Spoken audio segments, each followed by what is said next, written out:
Welcome to Season 9 of Purposeful Empathy, a show dedicated to amplifying the voices of people from across the globe who believe the world needs more empathy and are doing something about it. Today's episode is brought to you by Grand Huron International, an on-demand coaching provider for individuals and companies. Thanks for watching. Enjoy the show. Welcome to a new episode of Purposeful Empathy. Today I am joined by Dr. Arthur Klock, who is Emeritus Professor at St. Lawrence University and who writes a blog for Psychology Today. His research focuses on childhood recollections and the content of memories. Arthur is the author of 5 books and over 50 articles and book chapters in the mental health field. His latest book, which came out in July, is called Empathy and Mental Health, where he uses case studies to advocate for empathy's role in responding to challenging situations. Welcome to the show, Art. Well, thank you for having me, Anita. Empathy, I think, is familiar to people. We know what it kind of means, but I wonder, based on your experience and your research, if there's anything that people don't know about empathy that you think is worth knowing. Yeah, most people think about empathy along the lines of putting on the shoes of another individual and seeing what that's like, or trying to pick up the feelings of a person in this. But a lot of times that's kind of vague, what that all means. So I happened to come across an article by Carl Rogers. It's less well known, published in 1964. And in the essay, he talked about the subjective empathy as one of the forms. He mentioned 3 of them. So what that is what goes on inside a person, like kind of internal resonance and experience at the moment. But he didn't feel that should be looked at as a form of empathy, even though he called it subjective empathy, because it can be biased. It can be prejudiced because you're coming in with your own stuff, your own feelings and that. And empathy typically is the frame of reference of the person, trying to understand that individual. So why would you contaminate it with your own reactions, you see? Well, that made sense to me, but not when I thought about it more deeply. And I thought, no, I think things go on. Like, for example, if you hear someone talking about something, you can't help yourself but imagine what it's like. So say you're in some kind of struggle or trying to work something out at work. I can picture the person as they're talking about what occurred at the event. I can imagine it. I can imagine at the supervisor's desk, the supervisor putting them down, not reacting to it the way they wanted to, and then kind of walking back in a sorrowful way toward their desk, feeling quite disappointed in themselves. I can picture that whole scene. But that's me. But it's not, it's my imagination in the service of the person, because you hear all these stories. So that I thought, oh yeah, imagination, how can you help but have it? And there were 4 aspects, but I'll only mention one more. Another is identification. Well, if you I'll go with the same story. You go in, you get put down by the boss and this, and you feel kind of worthless when you're going back, but you also feel, I wish I had said something. I should have stood up for myself, shown some backbone. I can identify with that. There's been times, probably more than I'd like in my life, where I didn't stand up for myself. I let somebody walk all over me. And so I identify with it. But the key here is when you identify, you don't stay with it. You just momentarily experience it. And then for just a brief period of time, and then you kind of move on. You start thinking about what else is going on as I hear the person's story. But I don't think we can not do anything but identify partially about that. Another example would be if you told me a dream. I can identify with things in your dream, and I can also imagine them very much. So what this does when you have subjective empathy, it deepens, it enriches the listening. It's more than just listen well or listen carefully.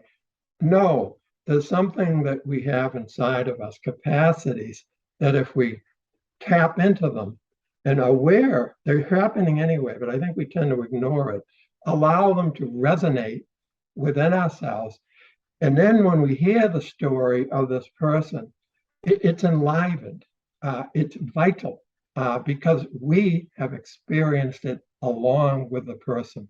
So that this is the way of subjective empathy. And there's two other parts. There's embodiment, and there's also one of the sense of you can feel it sometimes. So it's a feeling that you have that physiologically you're kind of reacting to it.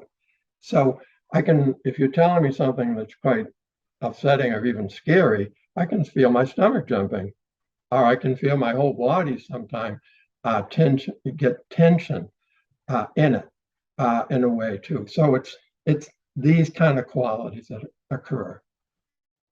So what I'm hearing you say is that even though empathy is a bit of an umbrella term, but Mhm. it's really kind of it captures or encapsulates a lot of different like different phenomena of empathy almost simultaneously. And so I'm curious to know whether or not your study of empathy and these different aspects of empathy has changed your behavior, your relationships at all. How has it informed you as a human being? Yeah, yeah. That's interesting because if I'm reading about, writing about, say, imagination, and by the way, there's a lot of literature on imagination in counseling and therapy. And so when I do it, then when I go downstairs for my wife and grandchildren, or I'm out with my friends, it, I can imagine the stories because I've been kind of reading about it and thinking about imagination. So it becomes more vivid, it's stronger because of that and identify. So it's almost like it weaves into it, but it's explicit in my mind. I don't know if that would happen with most people, but it can be trained. If you think about training a person and saying you can use your imagination, you can identify, you can even use intuition. That's the fourth aspect of it. These are all capacities we have within us. We don't have to, they're just natural endowments.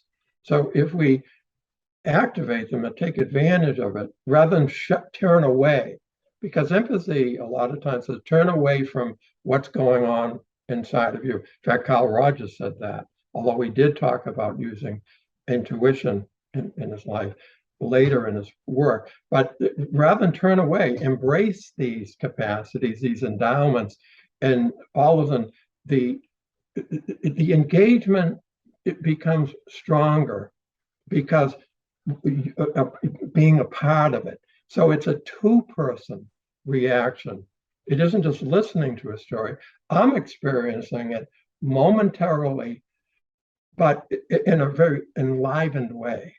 Right, very intersubjective, interpersonal. Yeah, I see that. I'm curious to know what you would have to say about being present. So, for example, I've done some empathy circles where it's the practice of repeating back what someone has said, like reflecting back, not necessarily verbatim, but just sort of the spirit of what they said until they feel fully heard, until they feel Yes, like you got me.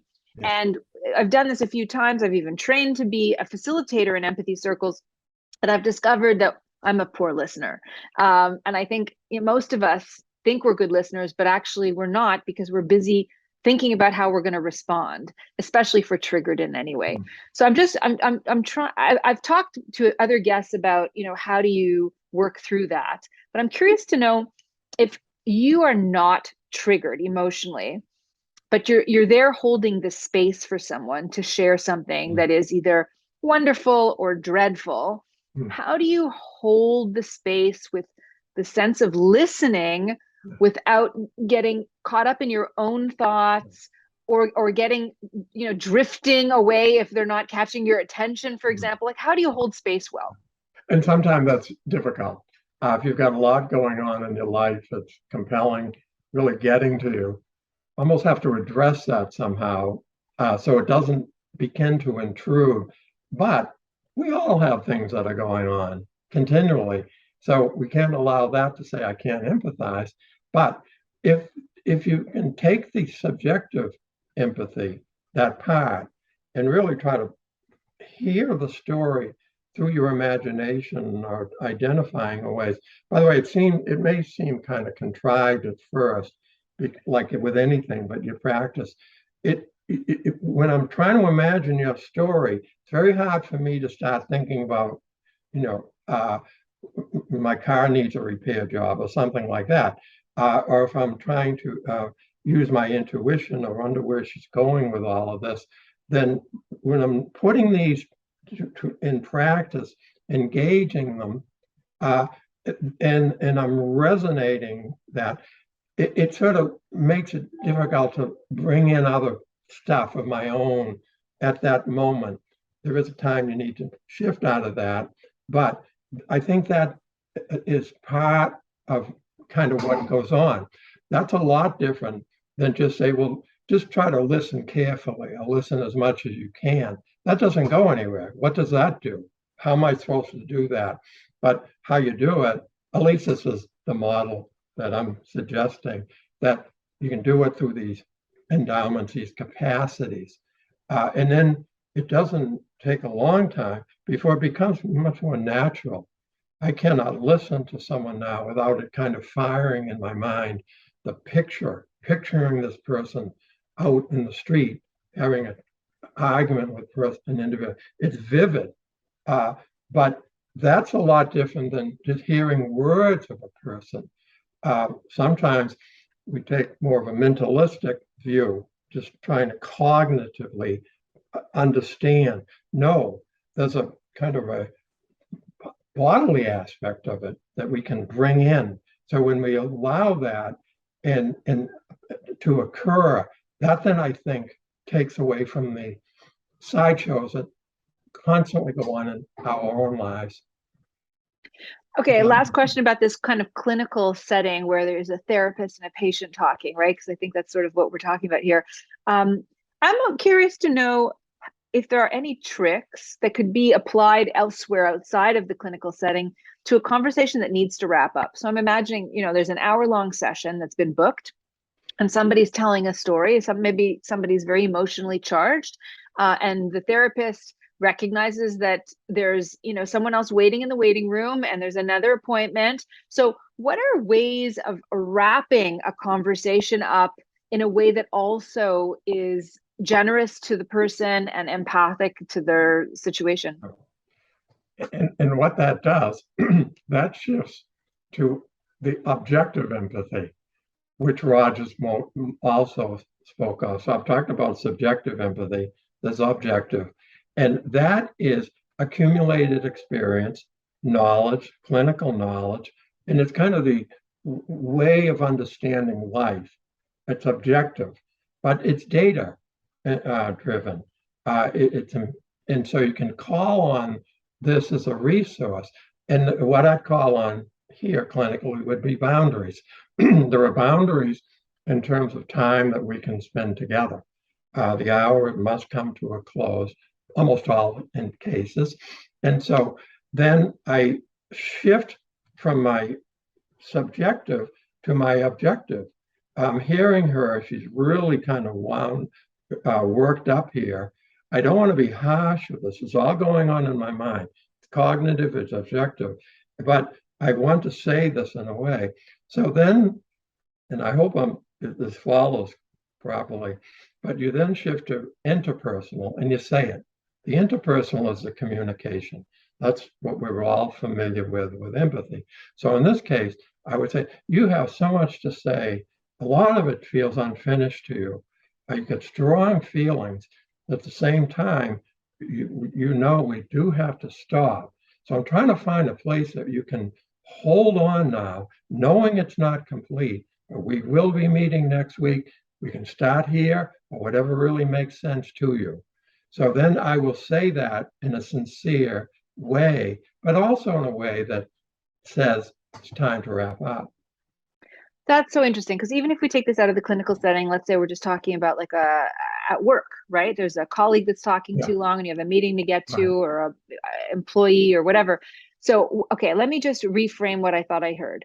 So, when you're staying fully locked into the conversation, it is subjective empathy, right? Because you recognize you're your own person, but you're trying to relate to what Mm, they're saying. mm, yeah, And then if let's say you notice, okay, time's up, I gotta go, you become you're in the modality of objective mm, empathy mm. because you You shift. know you Mm, recognize mm, that the person is in the middle of saying an important right, story, but you're no longer locked in it. So you're objective about it. right, But you want to also validate and you want to honor where right. they're at. So then you go shift into interpersonal empathy where you share what you just shared. I mean, that's a great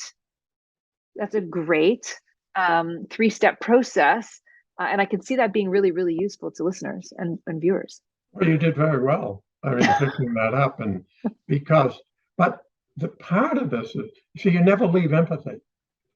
Sometimes what happens is empathy, it's seen it's in the only early on. You listen for a period of time, you take in the story, and then it sort of disappears in a way because it doesn't seem to do much more than listen. You got to do more than that. You have to say something.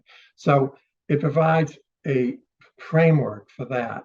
So the idea of empathy is it's full time. It stays with you when you're, particularly from a clinical point of view. It's always of course, when you're out in the street, you're not always empathic, but when you choose to be, and I think it's a choice, then because otherwise, if you're my friend and I'm empathic with you early on, but then it's time for you to go, and we're at the something at work, and I say to you, you've got to stop. I got work to do. I've blown my cover. I'm no longer empathic. Was I empathic to begin with? So the empathic process must sustain. It continues, even like in a friendship. As you decide this is a time for a period of empathy, if that follows. So some people, including me, are struggle with silences. So if somebody is telling me a story and they're sad or they're frustrated, I might go into problem solving mode really quickly. I might not know what to say. So I'll just blurt something out or I'll speak too quickly. What do you think is useful if you're trying to be empathic and hold space to ease the discomfort around silence? And Mhm. then also, is it helpful just to reiterate like the last bit that they said, reframe it in a few different words, just to give them a chance to keep going? Because it feels awkward a little bit from the listener's point of view. Sure. And one thing with silence is, does this, did you start the silence or did I? You see, so say we're talking and all of a sudden it seems to stop and it's awkward. We'll say in a friendship, maybe. So I have to think, did I do that? Did I say something that seemed to affect you, maybe in a negative way? And you're kind of taken back by it. But how I mostly learn through that is nonverbal, because the silence is gone on. I can see it in your face. You seem, it's so perceptible. You seem startled, or you look down and you feel offended. And so I then realize I created that. And I say to you, Anita, was there something I just said that kind of hurt you? Yes, you did. You shouldn't say that to me. That hurts me, you see. And then, but I picked that up based on, I then went into my objective mode and I said, did I do that? Did I create it? And then I interpersonally said, and did you do that? Now, if you created the silence, I also go into my interpersonal, uh, and I think she seemed to say it. I think it goes like this, you could do this, and you seem to do it. So then I think, what were we talking about? Uh-oh, we're talking about something that's pretty personal here. She doesn't seem to want to go there with it. Then I jump in and I say, I don't think you're comfortable with this right now. This seems to be too difficult, or maybe this isn't something that at the time is right for you. Yeah, yeah, that really is what I'm saying. Maybe another time, but not now. I don't need this right now. You say to me, but I'm picking it up with who created the silence? Did I or did you objectively? And then, whoop, I did it. No, you did it. So it's two ways, you and me, if that makes sense. It does. And it now leads me to a final question on this line of questioning, and then we'll move on. But what about mourning? Somebody's lost somebody. Mm. I had a student write to me that they lost I think her dog was struck and she's not coming to class tonight. And of course, I understand that. So, I mean, that's just top of mind, but people lose people, right? So, what do you do? We're uncomfortable, I think, as a culture around death, like the whole conversation of death.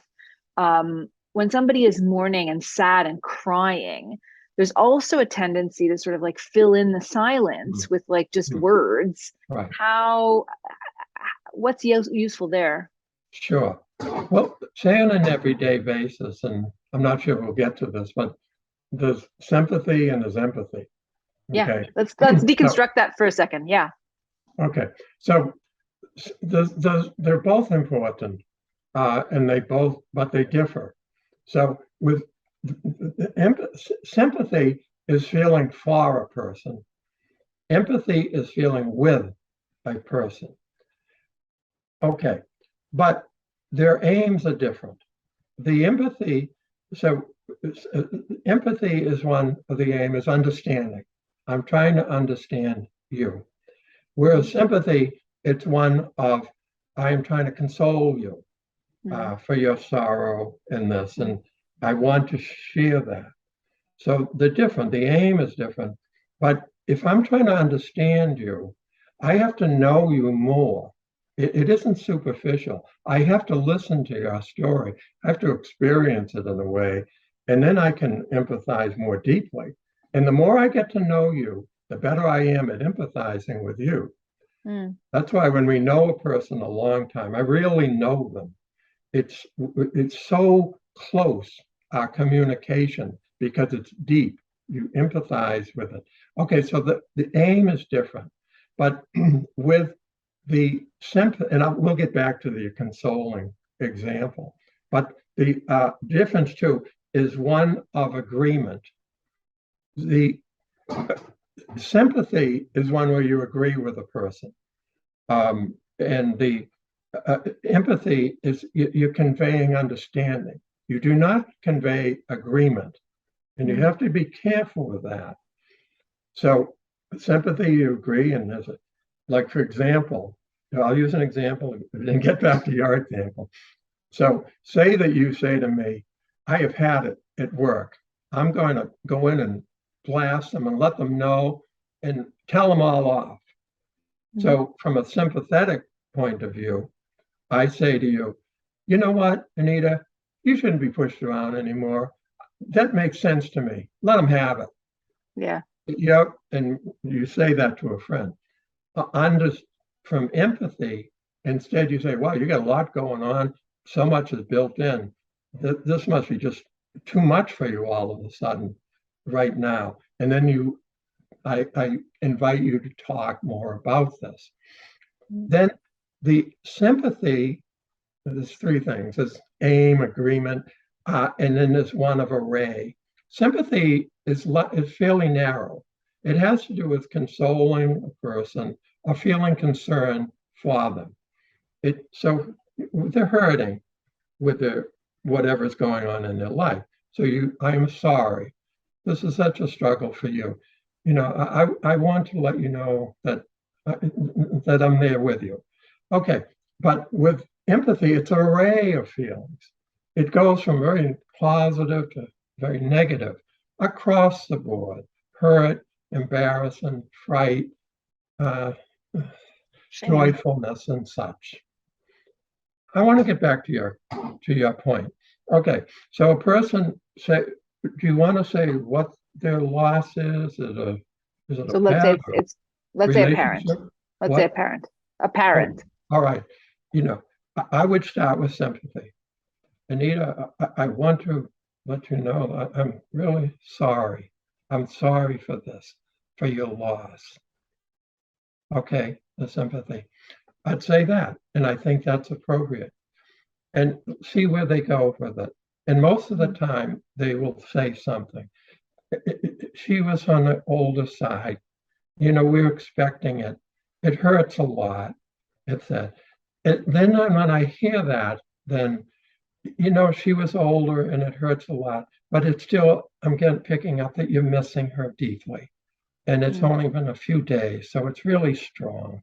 It hurts a mm, lot inside of you. I would pick that up with your nonverbal, but I'd start with the sympathy because I mm, think that's where it should begin. I wouldn't start with empathy there. And typically with sympathy, and it has a place. Sometimes it gets a bad name because empathy seems to be the winner in all of this stuff. Yeah, you lost a pet. Oh, you lost a pet. You know, Emmy was so sweet and so, for you and that. And I'm sorry to hear about her, you know, like this, and then just kind of let it go. It's not prolonged. Empathy does not, but it only stays on that matter of expressing sorrow. Thanks. Today's episode was brought to you by Grand Huron International, an on demand coaching provider for individuals and companies. So, these three modalities that you talk about, subjective empathy, objective empathy, and interpersonal empathy, which I think we now understand, are all kind of recognizable and subject to development, according to Right. you. So, how do we become more empathic in these three ways? Okay. First of all, from a counseling and therapy point of view, there'd be training and all. And it is extensive training in empathy, all sorts of literature on it. But that's separate from here. So the other would be to know that these modalities exist. And then if you follow them through, you can build up people who train others in outside of treatment context that allow your imagination to flourish when you listen to a person. Allow yourself to identify with them, all the notion of subjective empathy. I didn't say much about intuition, which has to do with prior knowledge. It happens very suddenly. We almost pick up a sense of a pattern of a person's experiencing. So intuition, which a lot of times is seen as outside of the realm of serious study, but intuition, we all have that as an endowment. Let it work for you. So if you have these four kind of working and acknowledge that that exists, but also you must leave that. You also have a capacity to use your mind and your thoughts and your experience, which tells you boundaries. It tells you ways to go in terms of limits and such, but also life experiences that you can bring in. Sometimes something that happened to you, you can disclose it, usually not right off. You get to know the person, but objective empathy says that you can say something to a person that's deeply moving to them, something in your own life. Not in the sense, oh, that happened to me. I got to tell you such and such. You went to Paris. I did too, blah, blah, blah. That Mm-hmm. usually doesn't go anywhere. But instead, if you lost something in Paris and that, and, a purse or whatever, then you might say, gee, a little later after hearing, I can tell you, I lost a camera. I was devastated because I had all Mm, the pictures and we were going home the next day. And I yeah. share that with you. It's such a way, it's my stuff, but I'm bringing it in at the right time. So again, your question is, how do you do this? So again, if you allow this subjective empathy, but also know you can talk about life experiences selectively, but the interpersonal, we all know, that's when you say something to a person and you convey understanding and build a relationship. But you also don't forget the nonverbal, because a lot of time the nonverbal is so telling, but it's overlooked. You know, what comes to mind when you're talking about that, I think, is your president right now, who talks about his losses Hmm. and connects with families and people who are suffering in some way. I feel like I've heard him talk about his own personal losses quite a bit over the last few years. Anyways, um, If I could speak to that, um, yeah. I think he does seem to have that ability to connect. You have to be careful with it because you have to listen to the person's story. Can you imagine the heartache that's going on with the hurricane devastation in Florida? Or he Mm, was visiting Puerto Rico. You have to listen to those stories, but you can brush aside them with your own stories. And right. so there is a time to share called Mm, self-disclosure. But it's not used a lot. It's used mm, selectively. And if you say it too early, people are offended by it because you right. feel you have all the answers or you know me. You don't know me. You don't know Right. me. And even though they feel I do know you because I lost a child as you have, if you said that to a person. No, they do not want to hear that. But down the road a little bit, once you get to know them, you've earned the right to share that. Don't say it Mm, early. Hold back on it. Even though in your mind, objectively, wow, that happened to me. Instantly, you think about that. Hold off on that because mm, what could work poorly early works so well later. mm, mm. Thank you for that. That's very, very sound advice. To hold off on the, I can relate story. That's really great. I'll end with the last question that I love to ask my guests, and that is, can you share, Art, from your life, a time when you were on the receiving end of empathy and what that meant for you? Sure, sure. I was about 15 years old and I was starting high school. And the high school was in the 10th grade. So, but before the going to high school, junior high, I was a behavior problem. So I'd be sent to the principal or I'd do something that I shouldn't have done. And it wasn't good. Well, that summer, I decided I've got to change my life. I've got to stop being a clown in class and start getting serious about school. So there I was entering this high school in Quincy, Massachusetts, 2,000 students.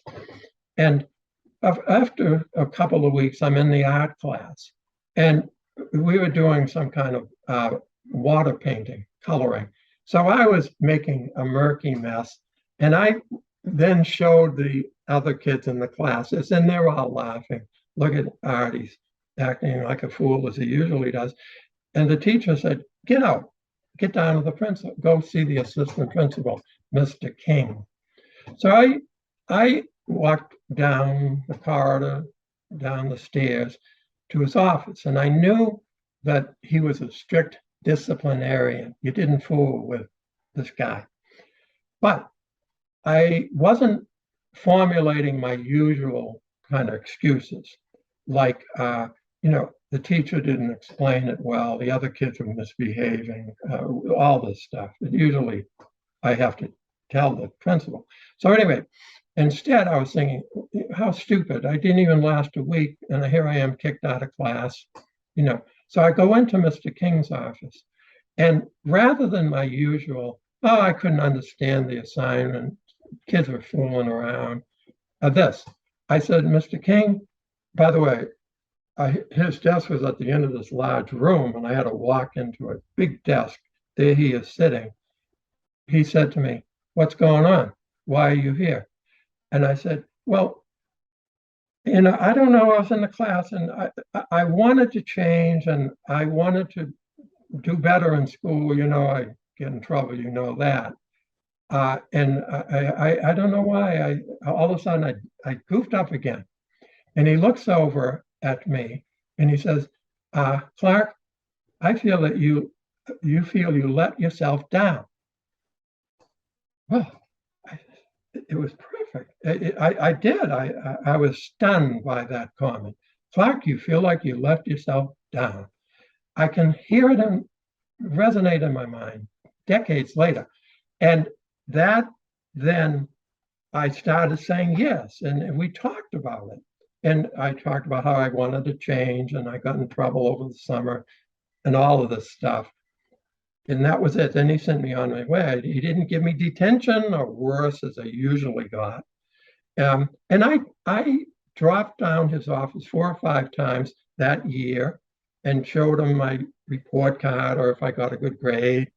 And oh yeah, he looked and he'd just look at it and say, yeah, that's great. Good for you. Keep at it. That was it. That was my empathy story. I don't think that necessarily made me think about empathy and its value, but it was an experience of empathy that strongly resonates within me. And it reminds me of a conversation I had with a friend who's from Egypt who was saying she tells her daughter all the time, I trust your judgment. And it's similar in the sense that, like, I'm raising a 6.5-year-old and I'm imagining that one day she'll do something that she'll not be proud of. And instead of, belaboring it, I think acknowledging that she might also be disappointed with herself would be a really great thing, like as he did for you. It's a lovely story, Art. It's a lovely story. Thank you. Yes. Well, this concludes our conversation. Thank you so, so much. I really appreciate the time. I appreciate all the insight that you brought. I really loved this, unpacking my earlier memory. Do you have people that reach out to you just for that purpose? Is that a service you provide? Well, I do now. I was a professor not too long ago in a graduate program in St. Lawrence University, but I do presentations. And I had been doing quite a bit before the pandemic, and I'm starting to get back to it in professional. But Wonderful. I do local ones too. I'm doing a local library next month and such. So I just enjoy doing it, and I want to keep wonderful. My yes, it sounds like yes. So, well, thank you again, Art, and thank you everyone who's been listening and watching. We will see you next week at Purposeful Empathy. Thank you, Anita. Pleasure. What if you had access to your own council of coaches to help you break free of your thinking clutter, make that important decision, and liberate you from whatever is holding you back? At Grand Huron International, you get to choose the coach of your choice anytime from anywhere. Visit grandhuroninternational.ca and harness the power of on-demand coaching today.